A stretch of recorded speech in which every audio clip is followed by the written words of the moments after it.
So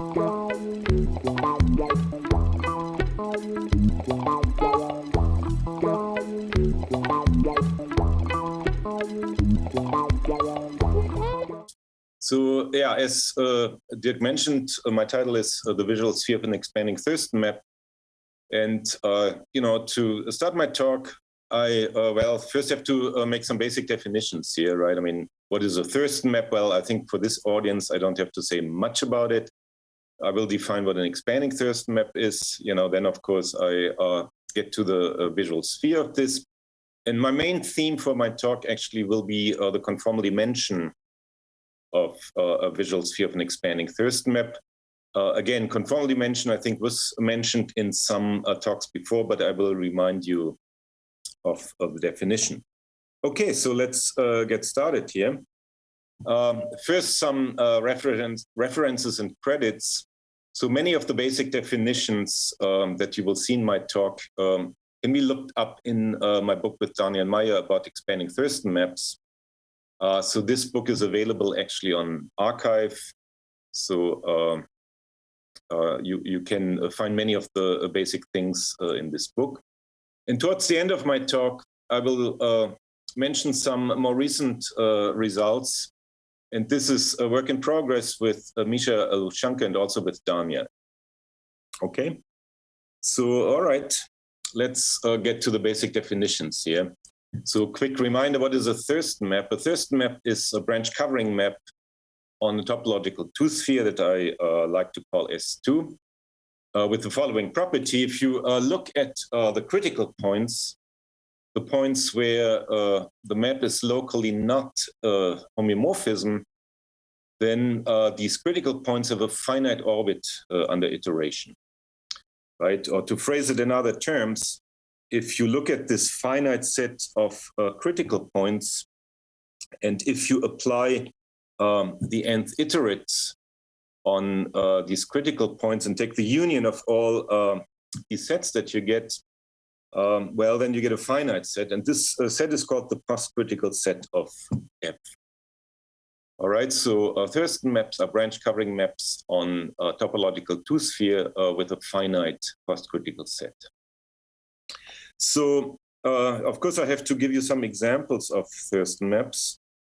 And the basic example for the rest of my talk is actually given in this picture. Yeah, so in some sense, I mean, all the later things that I will define are somehow already encoded in this picture, which gives a specific example of a Thurston map. So let me explain what is going on here. So the two-sphere that I'm looking at in this situation is actually this picture here on the right, which I like to call a pillow. Yeah, so you just take two unit squares, let's say, and you glue them along the boundary, then you get this pillow that I call S2, S0. Okay, so how do I get a Thurston map out of a situation like this? Well, so I have my pillow, and now on the left, I consider some cell decomposition of my two-sphere that in this situation is obtained by just gluing together some squares. Yeah, and this is indicated here on the left, right? I mean, you have these topological squares and you glue them together to get some cell decomposition of the topological two-sphere that I call S1.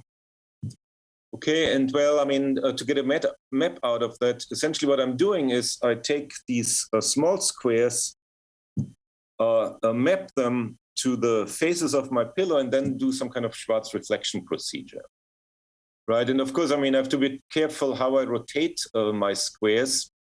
And, you know, to get a uniquely defined map, I introduced these markings here. So in my picture here, you should think of these black points always going to this vertex here of my pillow. And the points that are marked white, they go to this white point here, right? So if I take these markings into account, then there is a unique kind of scaling map that takes this small square here and maps it to, let's say, the top face of the pillow. And then, as I said, I mean, then you do a kind of a Schwarz reflection procedure. So in other words, this neighboring square here, this will be folded under and will be mapped to the bottom face of my pillow on the right. Okay. So if you think about this for a second, then you see, I mean, that there's a kind of well-defined map that you get out of this Schwarz reflection procedure. I mean, the fact that the map is well-defined essentially comes from the fact that at each of these vertices of my cell decomposition, an even number of these smaller squares come together, right? So this means if you go around one such a vertex, I mean, then somehow everything is consistent and well-defined. So to get a Thurston map out of that, we need some kind of identification of the sphere that we see here on the left with the sphere on the right, and I indicated this in the bottom picture. So in other words, I mean, you somehow want to smash this picture so that you see essentially a pillow again, and this is indicated here on the left, right? Of course, there are many ways somehow find a way to identify my S1 here with my pillow. But the procedure that I'm following gives me a map that is well-defined up to a natural equivalence that is relevant for Thurston maps. And this is Thurston equivalence. I will not even define it, because in the maps that I'm interested in, Thurston equivalence will just be topological conjugacy. So for the moment, just think of this as, you know, up to some natural equivalence relation, there's a well-defined map to get out of these geometric pictures. Let me explain very quickly why my map here actually has a finite post-critical set. And, you know, let's think where critical points can occur, right? So if I'm looking at such an interior point of one of my smaller squares here, then it's clear that the map is a local homeomorphism, right? I mean, the map is just a scaling map, so nothing really happens. So interior points of my squares, they are not critical points. The same actually for interior points of these edges, right? I mean, again, I mean, at these edges, essentially you have some kind of a folding map. And again, you know, these are kind of local homeomorphisms. So you won't have any critical points there. So this means the only critical points that can possibly arise are these vertices of my cell decomposition. And again, I mean, if you think about this for 1 second, then you will see that you do not necessarily get a critical point. Namely, for example, at these corners here, where only 2 of the squares come together, you won't have a critical point because, again, you have a local homeomorphism, right? Essentially, near this point here, what the map does is, again, I mean, it maps actually to this corner. It will just be a stretching map. So this means the critical points in my picture are here, here, here, here, here. And then there's another critical point on the other side of my sphere S1. Right, so this means I have actually a set of how many? 6 critical points. Right, and then let's see what happens under iteration. Well, I mean, the way my map is defined, the critical points all end up in these corners, right? And actually all the corners under one more iteration step are mapped to this point here, the lower left corner, and this happens to be a fixed point of the map. Right? So in other words, the orbit of every critical point stays there forever. And this means my map here has 4 post-critical points, and these are exactly the corners of my pillar. Okay. So does that make sense? Are there any questions? Okay, so I have a Thurston map with 4 post-critical points. So in a moment, I have to define what I call tiles of cell decompositions of all levels. And, you know, before I give a formal definition, let's just think of how I get this picture here, or rather this picture, back from my map, right? I mean, my cell decomposition defines the map, but conversely, I get the cell decomposition actually once I know what my map is. And the way to think about this is okay, so you have your post-critical points here, and now you choose a Jordan curve that passes through these post-critical points. And in this case here, I can just use this Jordan curve. Yeah, later on I will call it J, so let me also call it J here. And then I just pull back this post-critical, this Jordan curve. And this essentially gives me the picture on the left here, right? So the one skeleton of my cell decomposition is just the pre-image of my curve J here. So my map is called H, so this is H inverse of J, right? H inverse of J gives me the one skeleton of my cell decomposition. Excuse me, I do not see that the black dots are critical points. The white dots, yes, but the black dots, I do not see that they are critical points. There are 4 inverse images. These as I said, I mean, these points here are not critical points, the points in the corner, but for example, this black dot will be a critical point. It's which one? I mean, the one here, there's a vertex right here, right? Which one? This is a black. Oh, sorry, this is not black. No, sorry. No, that point isn't black. No, sorry. So this means actually, yeah, you're right. I think no that the black points points are perfectly ordinary points. This is a map of degree 4, and there are 4 inverse images of the fixed point, including itself. It's a perfectly regular point. Yes, so these points are not critical points. It's degree 5, actually. Yeah, the map has degree 5, right? I mean, there There's are a funny 12 flap small squares. somewhere on the left, right? On the left, I see 12 small squares, 10 small squares, right? I mean, 6 on top and 4 on bottom. I mean, you don't see the ones on the bottom very well, right? So there are 5, there are 10 divided by 2 is 5, so the degree is 5. Maybe you could tell us again what's happening on the upper left. There's something sticking up. Oh, I see. All right. So maybe I should explain this. Right. So this thing is sticking up, but it really consists of 2 squares glued together along 3 sides. So you should really think of, again, something that kind of looks like a pillow, but the pillow is cut open. Right. And similarly, on the base pillow, I cut it open like this, so that I can glue in this so-called flap. Right, so topologically, the flap looks like this. Yeah, it's you know, if you want, you can kind of think of the flap as kind of like a glove, right? So you cut it open and you can stick your hand into the flap. Does that make sense? Yeah, so the flap really consists of 2 squares glued together along these 3 sides, right? Otherwise, I would not have a topological sphere. Okay.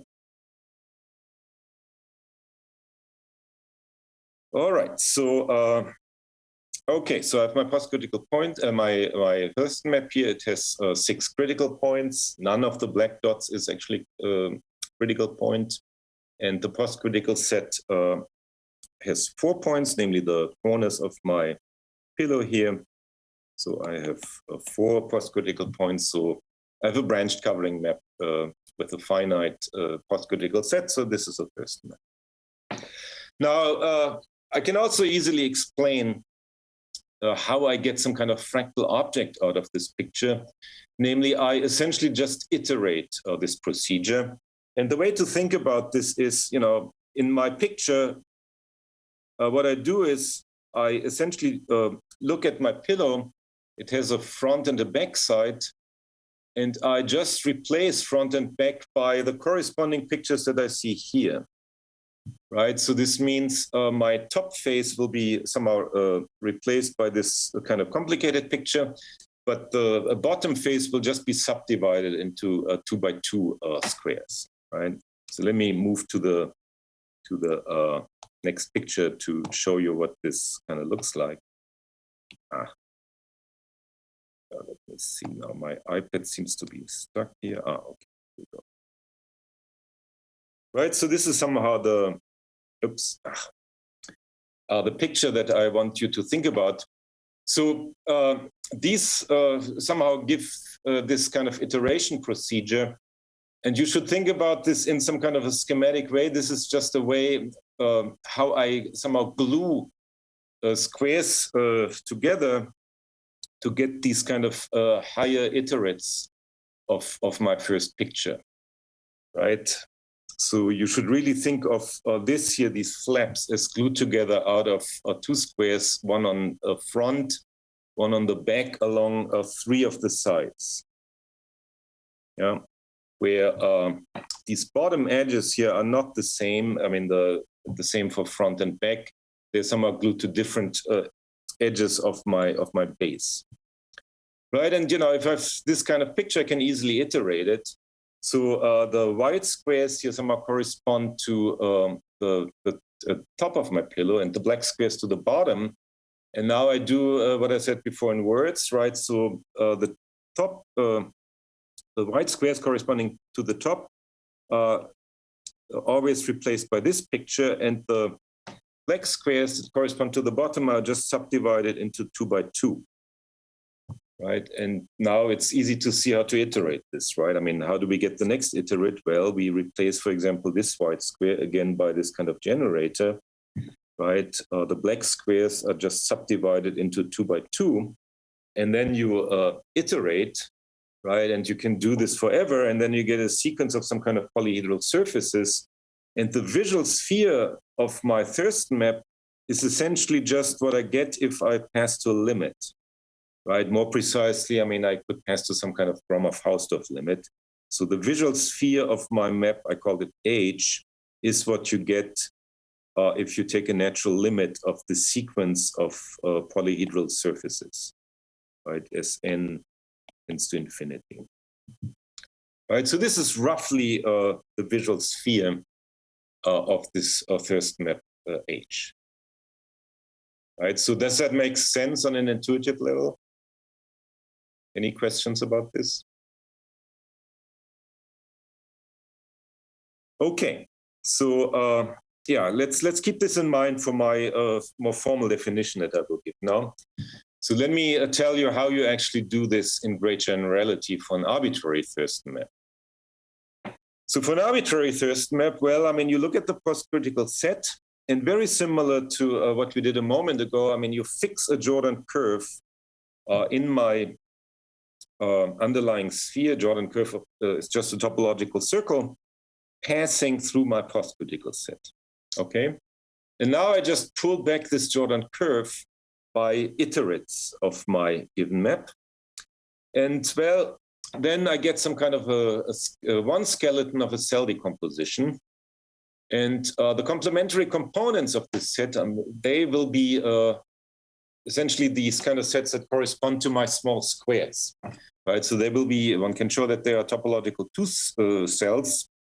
And if I look at these topological two cells for each level n, then I get a natural cell decomposition of my underlying sphere, right? So, so let me go back to my previous pictures here. Well, maybe this is a bit cluttered now. So let me actually move forward one. So, you know, the cell decompositions are essentially seen in these pictures here. So this is the cell decomposition of the first level, the cell decomposition on the second level, the third level, and so on. Right, so you get these cell decompositions just by pulling back this Jordan curve. One thing in the general case that doesn't happen, namely in general, if I pass from one level to the next level, then typically the cell decompositions have nothing to do with each other. In other words, if I pass one level up, I mean, then I cannot expect that I get the refinement of the cell decomposition of the previous level.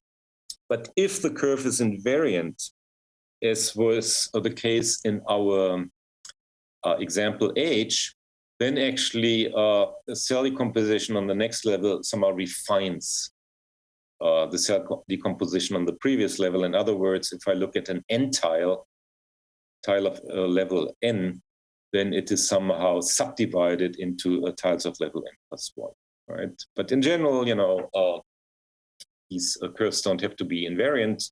You can pick any Jordan. It's actually a theorem that under certain conditions, namely if the Thurston map is what I call expanding, then one can actually show that such an invariant curve always exists. Well, not necessarily for the map itself, but at least for an iterate of them. Okay.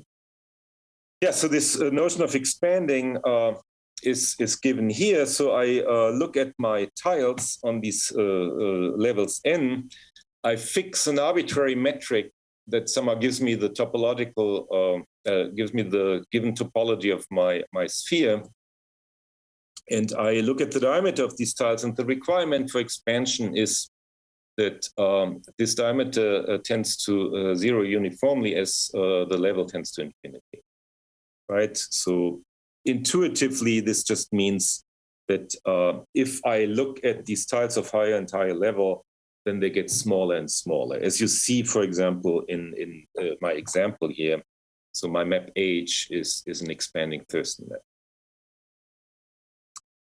Okay. All right, so now I'm finally ready to define in full generality the visual sphere of an expanding Thurston map. Namely, if I have an expanding Thurston map, then, well, I can define these tiles. And with these tiles comes a natural class of metrics that are called visual metrics. And roughly speaking, a visual metric is a metric that assigns to tiles a size, namely a size that somehow decays exponentially in a uniform way at a given rate, where this rate here is described by the so-called expansion factor of lambda, by this expansion factor of the visual metric that I call lambda. Right, so roughly speaking, I mean, if I take any lambda sufficiently close to 1, then there's more or less up to some multiplicative ambiguity, a unique metric, I mean, lying here a little bit, that assigns to my tiles a size lambda to the -1. Right, so going back here to my basic example one more time. So in these pictures, I mean, you somehow see a kind of natural path, Euclidean path metric. And, it gives tiles of level n roughly size 2 to the -n, right? I mean, as you see, I mean, in each iteration step, I shrink by a factor 2. So this means here I have a very natural visual metric with expansion factor 2. But in general, I mean, you have to take this expansion factor close enough to 1 to get a metric. Well, I mean, of course, this ambiguity of lambda is a bit annoying, right? But in some sense, it's not very serious, because if you take visual metrics with different expansion factors, well, I mean, you cannot expect them to be the same up to a factor.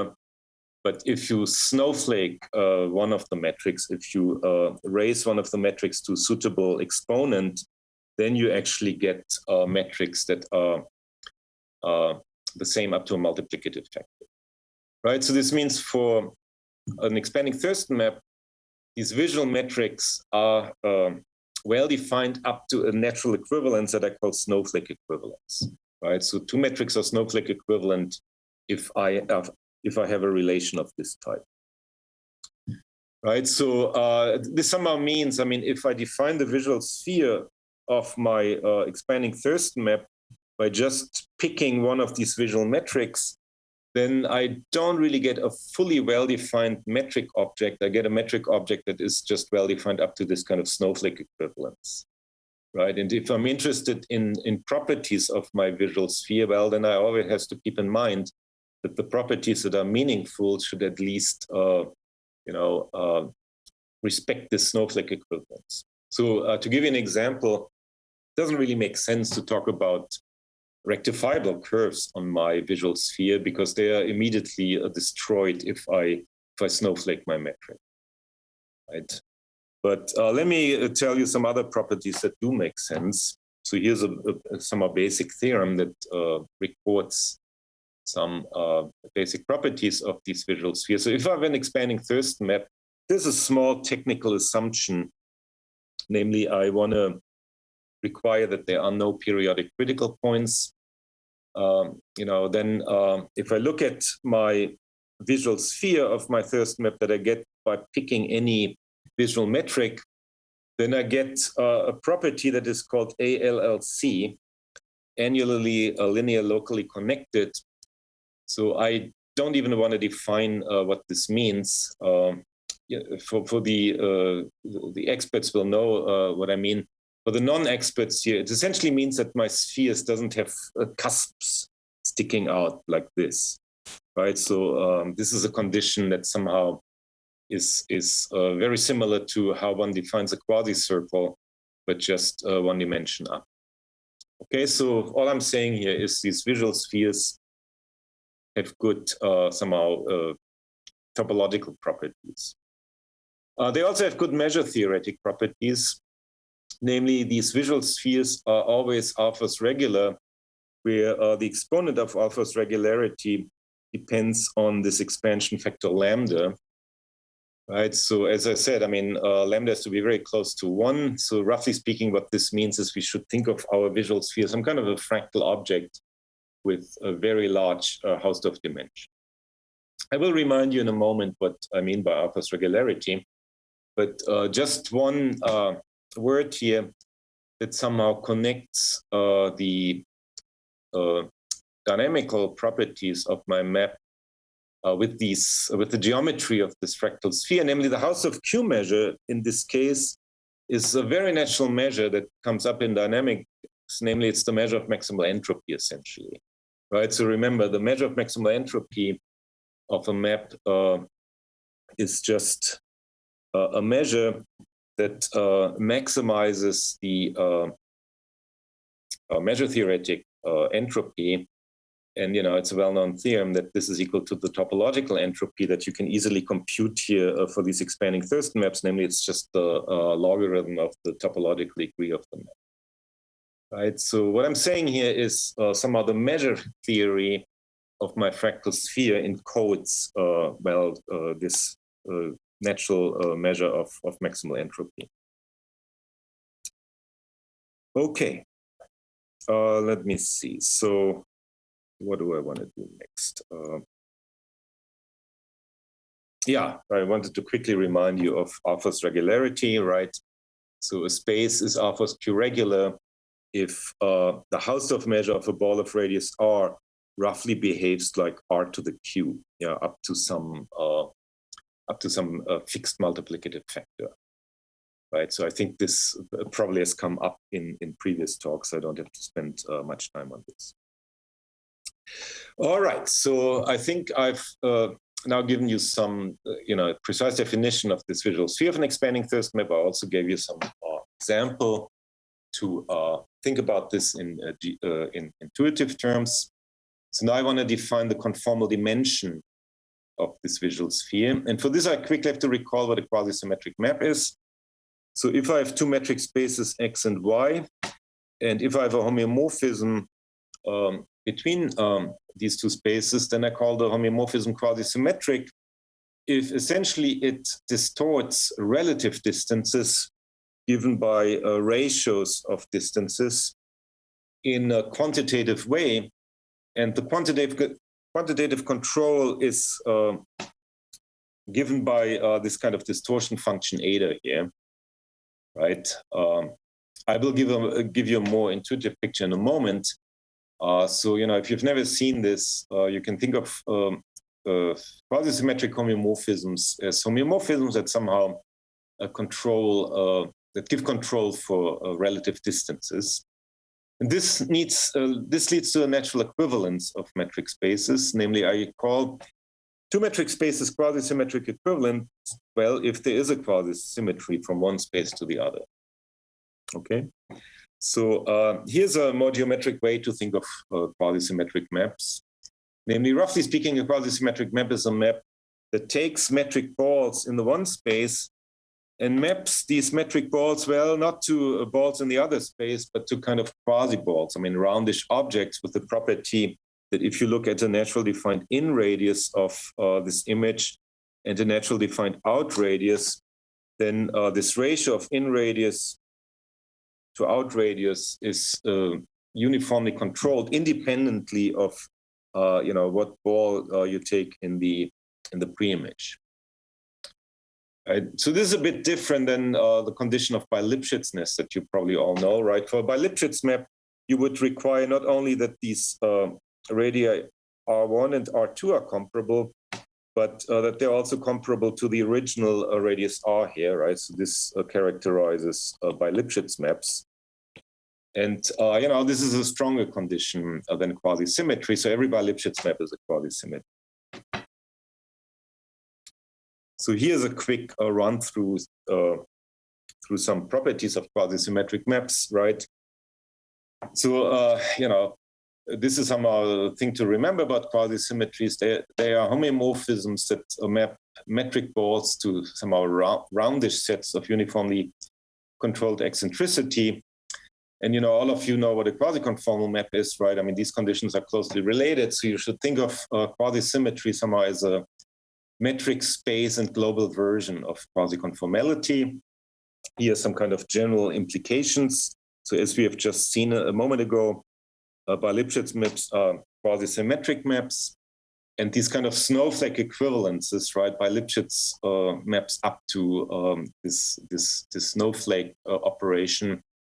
They are also quasi-symmetry. So every bi-Lipschitz map is a snowflake map. Every snowflake map is a quasi-symmetry, and one can actually define quasi-conformality for arbitrary metric spaces by some kind of limit condition. So we get this kind of natural chain of implication. So if you're just globally in some nice space like Rn, then actually quasi-conformality, this kind of infinitesimal condition, is equivalent for with quasi-symmetry. For regions in Rn, this is not quite true, but at least it's true locally. Right. So all I'm saying here is that, quasi-symmetric maps, they are not so terribly different from quasi-conformal maps, and they make sense in a general metric space setting. Any questions? Okay. So now I can finally define the R-first regular conformal dimension, or which I will just call the conformal dimension of an arbitrary metric space. Namely, roughly speaking, what I do is this. So I look at my space, and now I want to somehow squeeze it as much as I can by a quasi-symmetric homeomorphism, where I would like that the image space under my quasi-symmetry is R-first regular. And I somehow want to make this R-first regularity, this exponent Q, as small as possible. Right? So I take the infimum of all Q of R-first Q-regular metric spaces Y that are quasi-symmetrically equivalent to my given space. Right, and this actually makes perfect sense for the visual spheres of an expanding Thurston map. Right, the metric there is not well-defined. It's only well-defined up to snowflake equivalence, but snowflake equivalences are quasi-symmetries. Right, so if I relax this to quasi-symmetric equivalence, then this makes perfect sense. So it makes sense to talk about the conformal dimension of the visual sphere of an expanding Thurston map. Well, I mean, I always have to drag around this small technical condition here that I don't want to have periodic critical points. Actually, this relates to something that I should maybe have said earlier, right? I mean, it can very well be that a Thurston map is a rational map. And for rational maps, this condition of expansion is equivalent to requiring actually that I don't have periodic critical points, right? So somehow this condition here comes up very naturally. For general Thurston maps, it can very well happen that I have periodic critical points, but somehow these maps are a bit weird and special, so it makes sense to exclude them. Right, so this is some other problem that I want to discuss for the rest of my talks. What is the conformal dimension of the visual sphere of an expanding Thurston? And, why am I interested in this question? Because the general theme here is, I somehow want to reconcile dynamical properties of my map with properties of this fractal object, right? And I somehow hope to see a lot of dynamics somehow encoded in the geometry of my visual sphere. So let me mention one basic fact here. Due to Pilgrim-Hysinski and independently by Daniel Meyer and myself, namely, if I have an expanding Thurston map, then it is conjugate to a rational map if and only if the visual sphere of my Thurston map is quasi-symmetrically equivalent to the standard sphere. Yeah? And what this actually means is that for rational Thurston maps, for maps that don't have a Thurston obstruction, this whole question about the conformal dimension actually is not so interesting because, my visual sphere is quasi-symmetrically equivalent to the standard sphere. And, the standard sphere is alpha to regular. So this means, at least I can squeeze my exponent all the way down to 2, but I cannot squeeze further, right? Because, it's a standard fact that the Hausdorff dimension cannot be less than the topological dimension, which is 2 in this case. So this means for non-obstructed maps, for rational maps, my conformal dimension is actually equal to 2. Yeah. So for those of you that are only interested in rational maps, you might say, all right, that somehow, clarifies the picture completely, and all the other maps, the obstructed maps, are not so interesting. But if you come from a more geometric direction, you see these fractals out there that somehow come from these non-obstructed maps, and you would still try to see, what can you say about these visual spheres of obstructed maps? So this question about their conformal dimension still makes sense. Yeah, these are naturally defined fractals. So, we would like to be able to say something about these fractals. Right, and here's a slide that somehow summarizes some of these things that I just said, right? So in other words, phrased in different language, this question about conformal dimension is only interested for Thurston maps that have a Thurston obstruction. Yeah, so I won't even define what a Thurston obstruction is because I think you have seen this in our previous talks. Let me maybe very, very briefly go back to my map H that I mentioned earlier. This map actually is a Thurston obstruction, is an obstructed map, and the Thurston obstruction comes from this Jordan curve here. So if I pull it back, I get this curve, I get another curve here, I get this kind of peripheral curve, and if you compute what you have to compute to decide whether you have a Thurston obstruction or not, then you get a Thurston matrix that is just 1 by 1. And, the degree here is 2, the degree here is 2, and you get actually a Perron-Frobenius eigenvalue 1. So this is an obstructed map.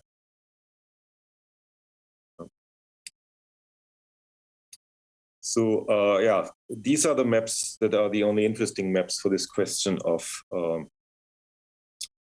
computing this conformal dimension. There's actually a general conjecture that was posed by Luca, Kevin Pilgrim, and myself about 15 years ago or longer ago, where we actually give a very precise prediction what the conformal dimension should be in the general case for these obstructed maps. So you can compute some kind of critical quantity, some kind of critical exponent from dynamical data. It's a bit technical, so I want to skip it for my talk. So roughly speaking, what you do is you look at Thurston obstructions on the map, you compute some kind of a matrix out of that depends on some kind of a variable exponent, Q, and then you want to somehow go to the lowest exponent that somehow makes obstructions disappear. So this is very roughly the idea of this exponent. And our conjecture somehow predicts that the conformal dimension of these visual spheres in this case is equal to this kind of critical exponent. So one inequality was actually proved by Kevin Pilgrim and Peter Heisinski. So they showed that this conformal dimension is always greater equal than this predicted exponent. But up to now, there hasn't been a single non-trivial case where one actually has established equality. Yeah.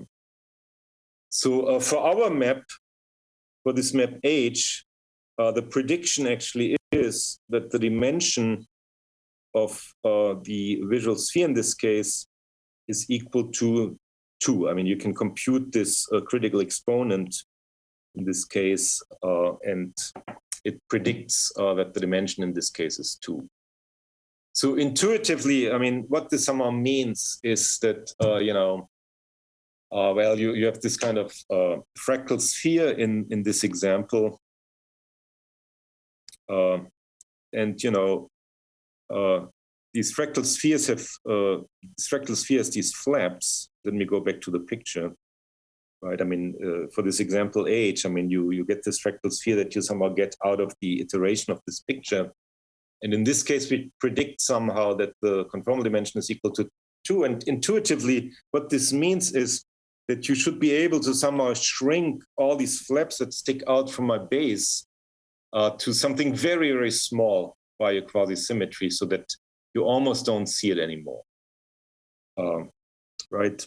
That's roughly what it sees. It says this conformal dimension was defined as an infimum, right? And another general theorem by Heisinski and Pilgrim actually says that for obstructed maps, unless you're a lattice map, you cannot really expect a minimum here, right? So for our map, the conjecture really predicts that the infimum is 2, but the infimum is not a minimum. So you can get Arthur's regularity up to quasi-symmetry with exponents 2 plus epsilon, but you can never quite get 2. Okay. So any questions before I go along further? Okay, so let me talk about some recent work with Misha and Daniel. Namely, our result is Mario? that, yes. So, just the other day we heard a talk by Dylan Thurston where he had some formula for the conformal dimension in a similar situation as a critical exponent for some energy, and then there was a follow-up talk by Park with computations. So is this just the same part of the same series, or what you're talking about? No, our situation is different because essentially if you have rational maps of this type that I'm discussing here, as I said, they don't have periodic critical points, and this means that Julia set actually is the whole sphere. And this is quite different, I guess, from the setup that Dylan and Insung are. May I say something here? Sure. This is basically the opposite case. Like, you have no periodic critical points in cycles, and I assume that every cycle has a critical point for the theorem I mentioned. Yeah, so in some sense, Dylan's results and what I'm talking here about, I mean, these are orthogonal things. I mean, they're closely related. They somehow sit in the same universe, but they somehow give exactly opposite sides of somehow the same bigger picture. So you don't think that there is a unifying theory?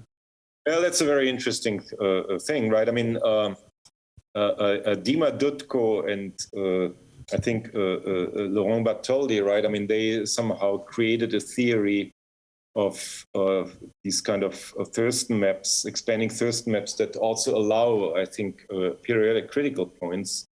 And, it would be very interesting to somehow create a theory that somehow unifies these things.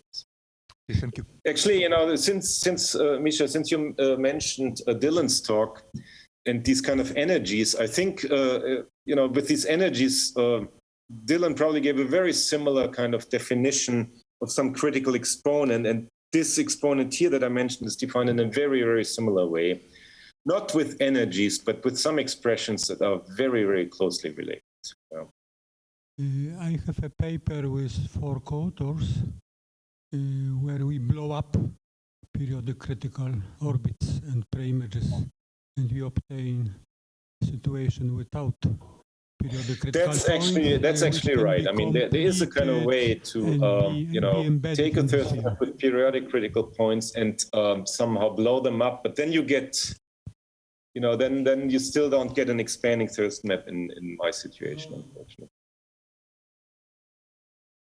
More questions? Okay, then please go ahead. Okay, so, our argument applies to a slightly larger class of maps, but, let me not go into this. Let me just stick to this one map here that I discussed earlier. So, our theorem is that in this case, we really can prove that the conformal dimension is equal to 2. And, let me just tell you a little bit about, how one even approaches this type of problem.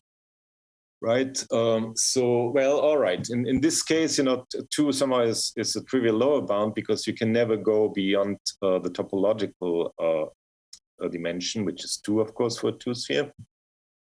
So what it really boils down to is to construct metrics that are quasi-symmetrically equivalent to, the visual metric of our map H. And we want them to give you a alpha 2 plus epsilon regular metric space, right? So this is really what we have to do. For each epsilon, we somehow have to construct good metrics that are quasi-symmetrically equivalent to our visual metric that are alphas 2 plus epsilon regular. And it actually turns out that constructions of metrics in general is a very difficult problem. It's very difficult to somehow construct these metrics, but there is some theory, some general theory that actually works for arbitrary metric spaces that was actually developed by Karaska.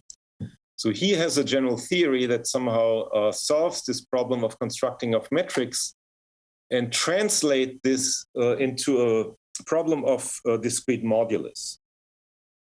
Somehow, I will tell you in a moment what I mean by discrete modulus, but somehow there's a machinery that turns modulus problems, that turns this problem of constructing metrics into a problem of, estimating discrete moduli. In this situation, for expanding Thurston maps, there are some simplifications that you can run here. So, we have some kind of self-similarity, and that somehow makes this whole Karaska machinery a bit easier. So let me just tell you, without going into much detail here, what this all turns out to be. So, as you know, modulus, classical conformal modulus is defined by minimizing some kind of an energy. Well, in the classical case, the energy is a 2 energy. Here we want to minimize some energy with some arbitrary exponent q greater equal to, subject to some kind of admissibility condition, right? In the classical case, it's an integral condition. But here, we just use the discrete geometry that we have given by our tiles. And roughly speaking, what you want to do is something like this. Take this kind of Jordan curve, J, that I talked earlier about, that contains the post-critical points. And just let's stick to our map H, right? It had these 4 post-critical points, and we had this kind of Jordan curve, which in our example was just the boundary of our pillow, okay? And now I have these cell decompositions that I get from my N tiles.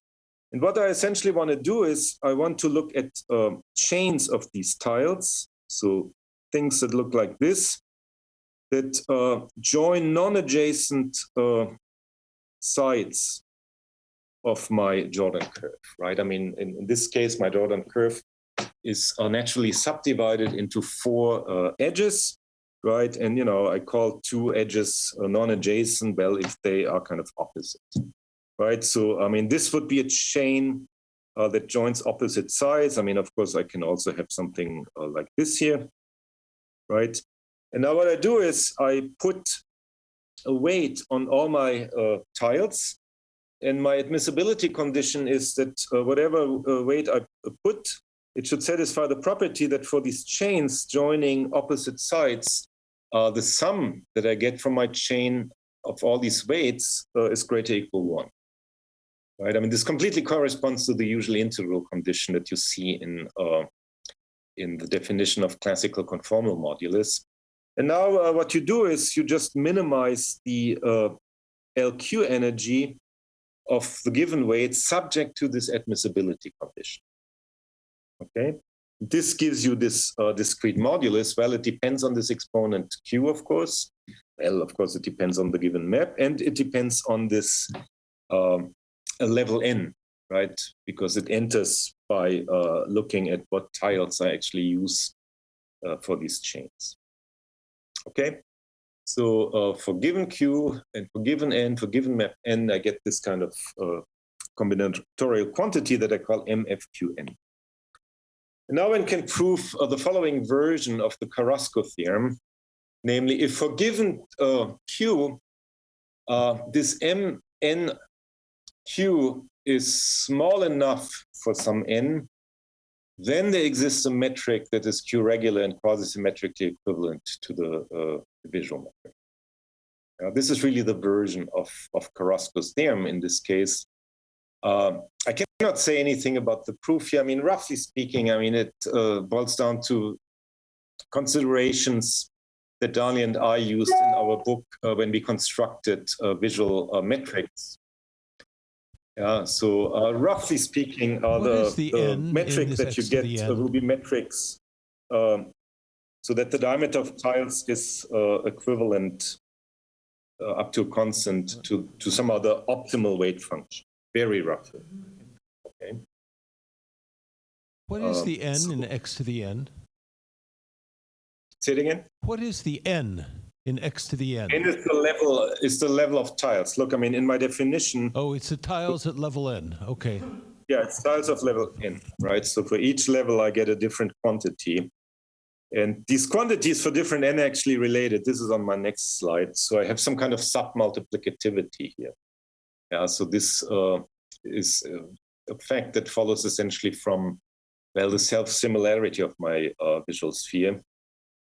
So if this kind of submultiplicativity, and then if I use, what is it called, Fackett's lemma, then one can show that the submultiplicativity gives you some kind of exponential behavior of these moduli with n, right? So if n runs for fixed Q and fixed map, you know, these moduli have some kind of exponential behavior, you know, where I have some kind of critical exponent here that I get for each Q. And roughly speaking, what I'm saying here, what I said in my previous theorem is, if this exponent is negative, well, then I get a Q regular metric in my quasi-symmetric equivalence class, right? So these critical exponents for given Q, I mean, they satisfy a natural monotonicity property that essentially comes from the fact that, you know, if I take a larger exponent, then my sums will be smaller, right? I mean, let's go back here to the definition of my quantity, right? I mean, these weights are, well, I mean, I can always assume that they are capped at 1, right? And if I have a number less than 1 and raise it to a higher power, I get a smaller quantity, right? So what this means is I get this kind of natural monotonicity property. And this means that these critical exponents here are actually decreasing. So typically, you know, I have a picture that kind of looks like this. I mean, if I draw Q here on this axis and my kind of exponent CQ on this axis, I mean, then I get a graph like this. And what I'm interested in is essentially the zero of this graph. And, you know, life would be much, much easier. And I guess this is also something that you've probably seen in Insung's or Dylan's talk. If for these exponents we had strict inequality, but in general, one can only prove a non-strict inequality. And this causes a lot of headache in this whole theory, okay? And here's what we can show in this case. Namely, for our specific map H, it's not hard to show that for exponent 2, these moduli behave roughly like n if n runs, right? So this means that this exponent for q equal to 2 has to be equal to 0, right? I mean, up to plus minus epsilon, I mean, this behaves exponentially, right? I mean, well, with exponent 0 times n, and then there's a epsilon ambiguity here. So for my Thurston map H, for my example, this critical exponent is 0. So what this means is one would expect that actually if I go a little up, I get a negative exponent. But unfortunately, we don't know the strict inequality in general. So all we get from general theory here is non-strict inequality, right? And the big problem now is somehow is to work around this problem. Somehow won't let me write the non-strict inequality, right? I mean, so from general theory, you get this non-strict inequality, and the big headache now somehow is to promote this to something better. And I think my time is pretty much up here. So let me just mention this very last lemma here that essentially gives me what I want, namely, as I said, for exponent 2, one can somehow find an admissible weight function that gives me roughly this asymptotic behavior n. But now comes the crucial fact, namely, I can find weight functions that almost have an exponential decay. I mean, for technical reasons, we can't really prove full exponential decay. I mean, there's some kind of correction log factor, but it doesn't really matter for what I'm interested in, because once I have this fact, I can easily estimate these critical quantities for 2 plus epsilon. If I just take the critical weight function for exponent 2, raise everything to the power 2 plus epsilon, and then do some kind of trivial estimates based on the lemma, right? I estimate this expression here with n. The other expression has an almost exponential decay, and it beats this n. So this means as n goes to infinity, this expression tends to 0, right? And this means my C 2 plus epsilon is really strictly less than 0. My general lemma then gives me an R-2 regular metric with exponent 2 plus epsilon. And this squeezes my conformal dimension between 2 and 2 plus epsilon. Epsilon was arbitrary, so this gives me that my conformal dimension is actually equal to. So in the last minute here, let me just make some concluding remarks here and point to some open problems. So this whole machinery we could only make to work because in this case, the critical exponent, I mean, the R-first regular conformal dimension was predicted to be equal to 2. And this allows us actually to use classical conformal mapping theorem methods, right, that are somehow adapted to exponent 2. If the R-first regular conformal dimension is predicted to be bigger than 2, then our methods just don't apply. And, we have no clue how to even start, handling these type of cases. So big open problem in this general area. And as I said, this was probably also mentioned in one way or other in Dylan's talk, is this strict monotonicity here. So it would be really nice to have a kind of general theorem in this direction, but I predict that this is probably very, very hard to show.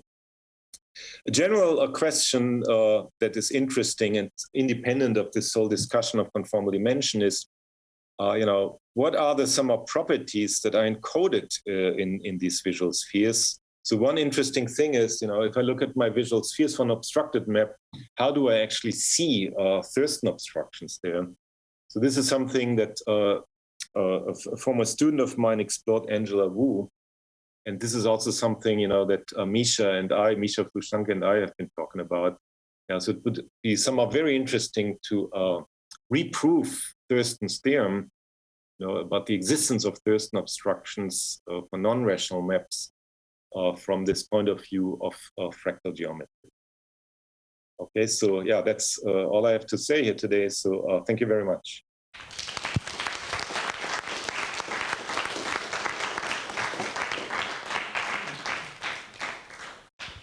Okay, Mario, thanks a lot for your very nice talk.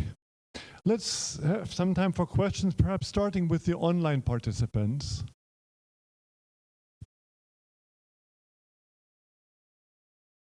Okay, this gives us time here locally. Laurent, I have to run over.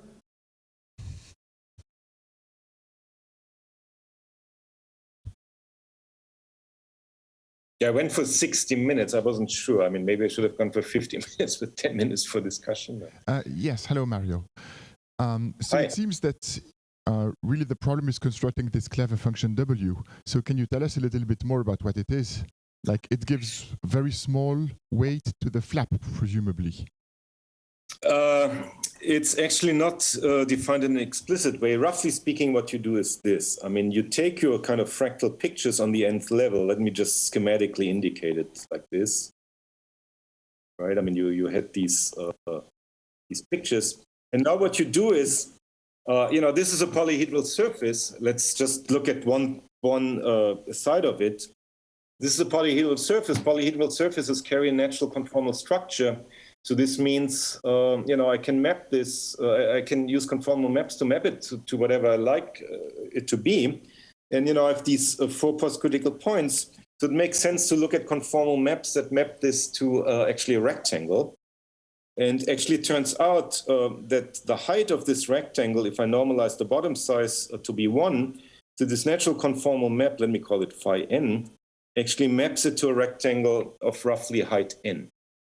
Okay, and these small squares, they are mapped to something, and the diameter of these small squares, of the images of the small squares under this map, this is essentially my weight. Yeah, admissibility condition essentially comes from having base length 1 here, and the area of my rectangle is n, and this is the 2 weight of my the 2 mass of my weight here. Does that make sense? Right, so I get my weight somehow not by writing it down explicitly, but I get it from an auxiliary conformal map. Okay, one more question.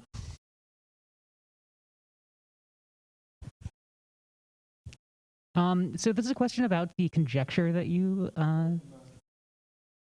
Nope, one sec. So this is a question about the conjecture that you proposed. I know you didn't tell us what Q0 is. So, yeah. How should I be thinking about that? Like, you said it was a critical exponent. Is it like a pressure type thing, or? Since you asked, let me at least give you an idea, right? I mean, if you have a Thurston obstruction given by a system of curves, right? I mean, then you can define some kind of mapping degrees, right? Usually called M, I, J, alpha, right? And then D, and then you define a Thurston matrix that has entries that somehow come from these mapping degrees, right? So you get a matrix with these entries, right? And so you can compute a Perron-Frobenius eigenvalue from this matrix, and you have a Thurston obstruction if it is greater or equal 1, right? Now all you do is you put an exponent here, q minus 1, and so you get some numbers that now depend on an additional exponent and my Thurston obstruction, and you somehow want to, if Q is very, very large, then these eigenvalues tend to be less than 1, and somehow you want to go as low as for the first time you see something bigger than 1, and this is this kind of critical exponent. So it's the infimum of all Q's greater or equal 2, so that you get some kind of Thurston obstruction with this exponent. Does that make any sense? It does. Okay. Is this function decreasing in Q? Yeah. Right. Okay. I mean, the mapping degrees are fixed. So if you raise these degrees to a higher power, you get something smaller. I guess I had a question there. So this function is strictly decreasing. What's the monotonicity that you wish you had but don't?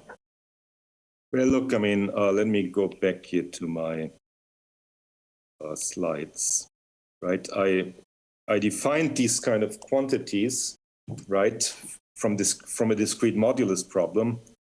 And by this submultiplicativity property that I stated here, from Feket's theorem, I get some kind of exponential behavior in N. Yeah? Where I have some kind of exponent here. And I would like to have strict monotonicity for these exponents with Q. General theory only gives me this non-strict monotonicity, but I would really like to have strict monotonicity here. But unfortunately, general theory doesn't give me this. I mean, you'd also like to have that equal to something that you know, right? Say it again, Dylan. I didn't get it. This should also be equal to something you understand. Is that, if conjectures are true? Well, I mean, essentially, this CQ here, where the value where C is equal to 0, this should be the conformal dimension. Yeah. So in my picture here, where I cross the Q axis, this should be the conformal dimension. But you don't know what C should be in general. No, I mean this. No, I mean this is probably it's hopeless. Well, I don't know. I mean, I haven't thought about it. But this is probably something that is you cannot hope for kind of general question. I hate to interrupt this interesting discussion, and hey, you online people can go on for a little moment. I still think we should thank Mario again for this nice talk.